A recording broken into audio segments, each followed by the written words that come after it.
Daytime high at 70. I'm Steve Williams on AM 560. The Answer.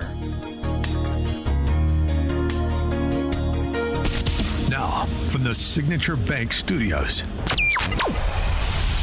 This is Chicago's Morning Answer with Dan Proft and Amy Jacobson on AM 560. The Answer.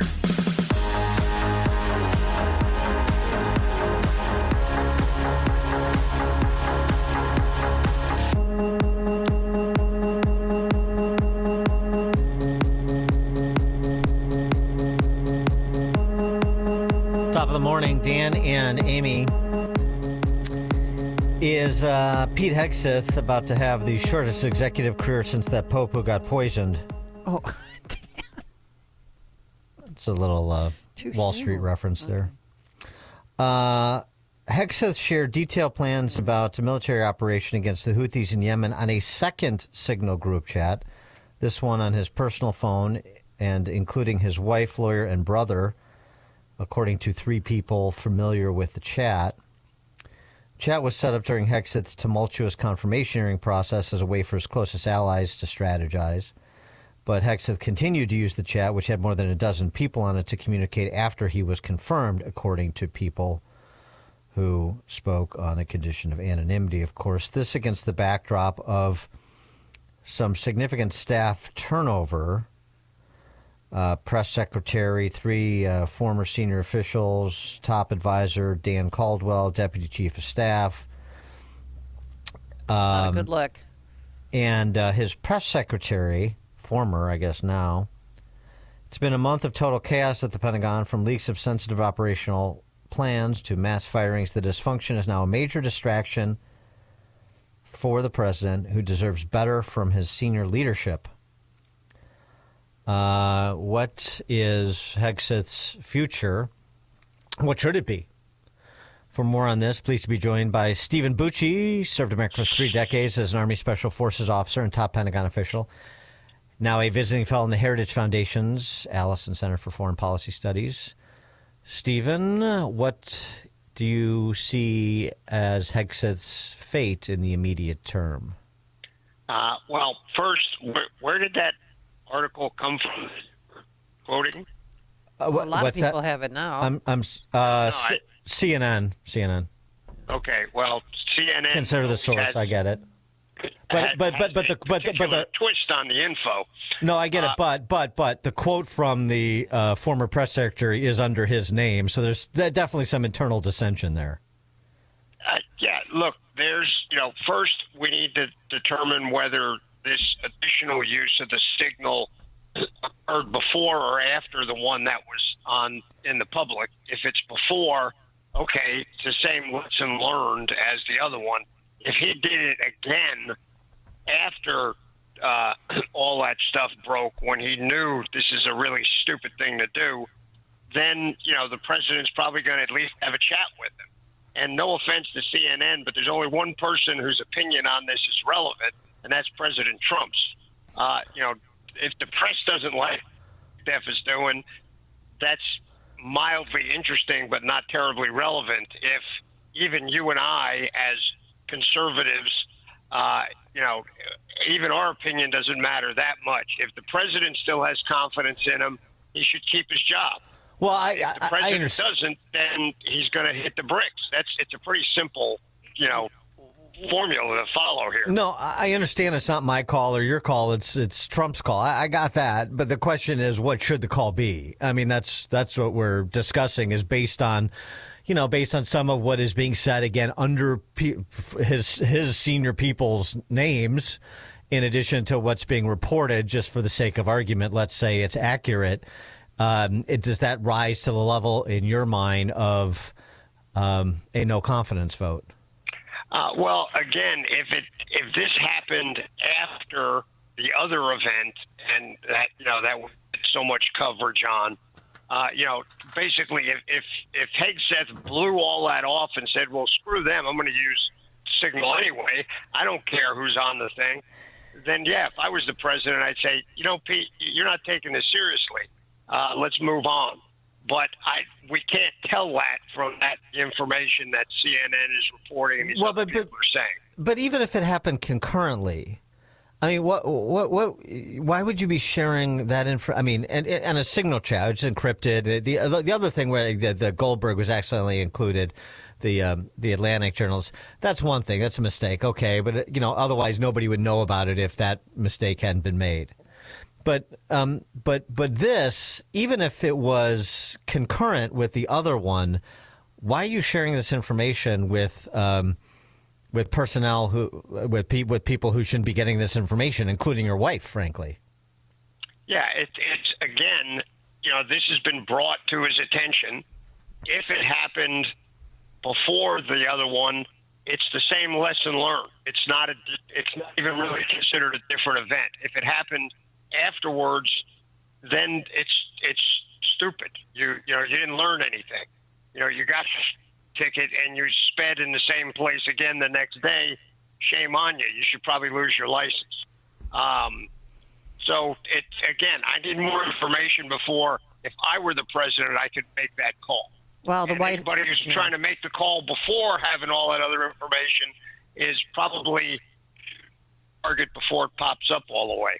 Well, the White House is lashing out at the New York Times report. Basically, Ann Kelly, she's the deputy press secretary, says, quote, no matter how many times the legacy media tries to resurrect the same non-story, they can't change the fact that no classified information was shared. Well, yeah, but that's only part of it.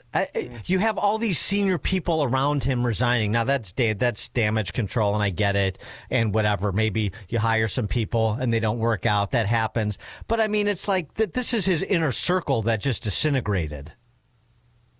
Well, if his inner circle were responsible for this thing setting up and continuing to function, then they should go.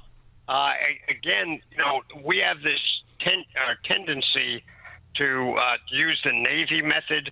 Okay, the captain's on the ship, even if the captain was asleep in his cabin because he'd been up for 48 hours already, and he's getting a 10-minute nap, and something bad happens, the captain gets fired. Okay, I understand that ethos, that the highest guy is responsible, but it's kind of hard to run a country that way because it's a real pain in the neck to get cabinet officers confirmed and through that process. And when you don't have one in the seat for a long period of time, there's cost for that too. So yeah, you don't fire those people cavalierly. I understand. That's a good point. I'm just, you're just trying to press the issue, and I'm not saying he is, but what if the captain is Captain Queeg? I mean, then he needs to be replaced, and so just trying to drive, to that conversation in terms of the assessment based on what we know. But yeah, I hear what you're saying. Yeah.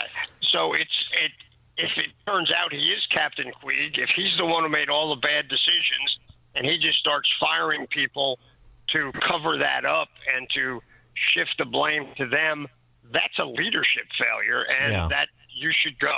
But we don't know that's what happened yet. Right. So it doesn't, hey, legacy press, do your job and investigate. Don't speculate, investigate, and see what really happened.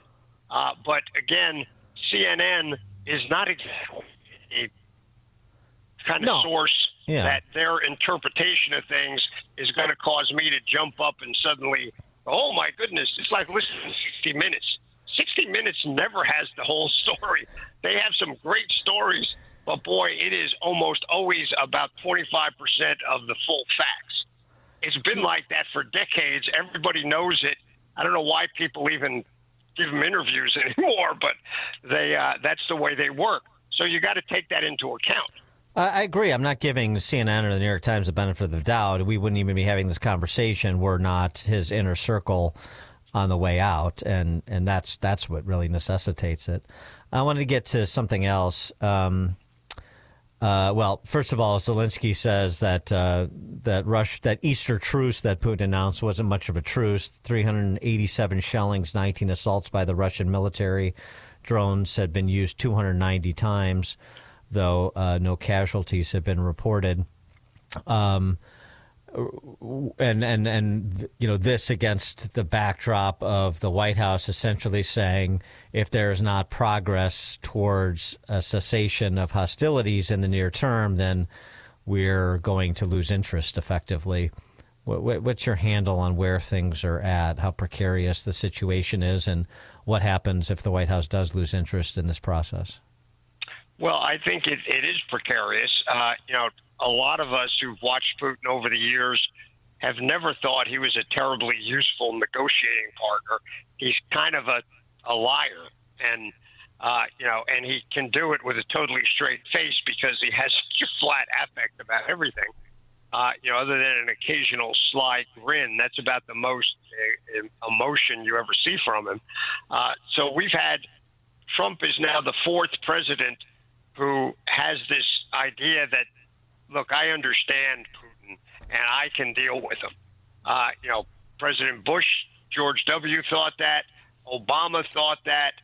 I'm not sure what Biden thought, but Trump both times has thought, no, I can work with this guy. And nobody's been able to work with him. He is a bad person. He's not a good faith negotiator. It's kind of like negotiating with the Iranians. They're not really a good partner for this. So I think this is a very dangerous time. Hopefully President Trump will sort this out as to who he's going to put some help behind and who he's not.